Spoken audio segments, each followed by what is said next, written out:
मां कामाख्या की शक्ति जब जागी, नीलांचल पर्वत, जहां धरती की हर सांस में शक्ति का स्पंदन है, यही वह स्थान है जहां मां कामाख्या की शक्ति सदियों से विराजमान है। कभी शांत, कभी प्रचंड। कहते हैं मां कामाख्या की शक्ति हमेशा जागृत नहीं रहती, पर जब अन्याय, अधर्म या अहंकार अपनी सीमा लांघ जाता है, तो मां की शक्ति स्वयं जाग उठती है। यह कथा उसी क्षण की है जब मां कामाख्या की शक्ति ने धरती को हिला दिया था। सदियों पहले असम के एक छोटे राज्य में राजा अर्थसेन शासन करता था। शुरू में वह न्यायप्रिय और धर्मनिष्ठ था, पर धीरे धीरे तंत्र मंत्र के मोह में फंस गया। वह सोचता था, यदि मैं कामाख्या की शक्ति को साध लूं, तो मेरा राज्य अमर हो जाएगा। राजगुरु ने चेताया, महाराज, मां कामाख्या की शक्ति साधना नहीं, भक्ति से मिलती है। यदि आपने लालच किया तो वह शक्ति स्वयं विनाश बन जाएगी। पर राजा ने हंसकर कहा, मुझे डर नहीं, मुझे शक्ति चाहिए, मां से भी बड़ी शक्ति।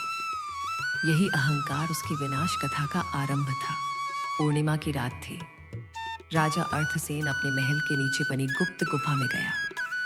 वहां उसने मां कामाख्या की मूर्ति का प्रतिरूप बनाया और तांत्रिक विधि से शक्ति जागरण यज्ञ शुरू किया। मंत्रों की गूंज, अग्नि का प्रकाश और हवा में विचित्र कंपन फैल गया। राजा ने मंत्र उच्चारण किया, जय कामाख्या देवी, मुझे अमृतत्व दो। अचानक यज्ञ की लौ नीली हो गई और हवा में रक्त की गंध भर गई। महल के ऊपर आसमान काला पड़ गया। राजगुरु दौड़ते हुए आए और चिल्लाए, महाराज, यह शक्ति मां की नहीं, यह तामसिक शक्ति है। रुको, वरना सब नष्ट हो जाएगा। पर राजा ने उनकी बात नहीं सुनी। नीलांचल पर्वत के शीर्ष पर स्थित मां कामाख्या का मंदिर अचानक कांपने लगा। घंटियां बिना छुए बजने लगी। दीपक अपने आप बुझ गए। पुजारी भय से कांप उठे। यह क्या हो रहा है? क्या मां क्रोधित है? और तभी गर्भगृह से एक दिव्य प्रकाश निकला। मां कामाख्या का स्वर गूंजा, जब शक्ति का दुरुपयोग होता है तो मैं स्वयं प्रकट होती हूँ। आज मेरी शक्ति जागेगी। आकाश में बिजली चमकी। महल के ऊपर लाल बादल घिर आए। राजा की गुफा के द्वार स्वयं बंद हो गए। राजा ने भयभीत होकर कहा, यह कौन सी शक्ति है? गुफा के भीतर से मां का स्वर आया, यह वही शक्ति है जिसे तूने जगाने की जिद की थी। अचानक मूर्ति की आंखों से तेज प्रकाश निकला, जिसने पूरी गुफा को अग्नि में बदल दिया। राजा का शरीर कांप उठा और उसे चारों ओर अग्नि का चक्र बन गया। मां कामाख्या का स्वर गूंजा, मनुष्य जब शक्ति को स्वार्थ में बांधता है, तब वह शक्ति विनाश का रूप ले लेती है। शक्ति को जागृत करने से पहले मनुष्य को अपने भीतर के अंधकार को शांत करना चाहिए।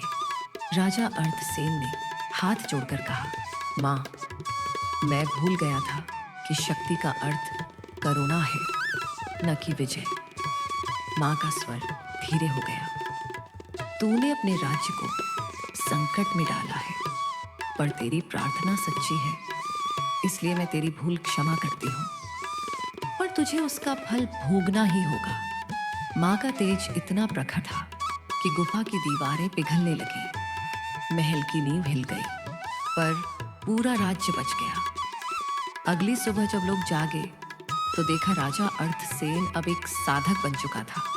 उसके सिर पर राख थी और आंखों में अश्रु। वह बोला, मैंने मां को नहीं देखा, पर मैंने मां की शक्ति को महसूस किया है। उसने राजगद्दी त्याग दी और जीवन मां की सेवा में समर्पित कर दिया।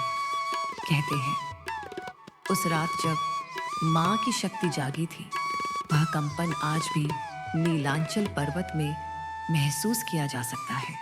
मंदिर के गर्भगृह में जहां मां विराजती है, वहां का पत्थर आज भी हल्का गर्म रहता है, जैसे माँ की ऊर्जा आज भी जीवित हो।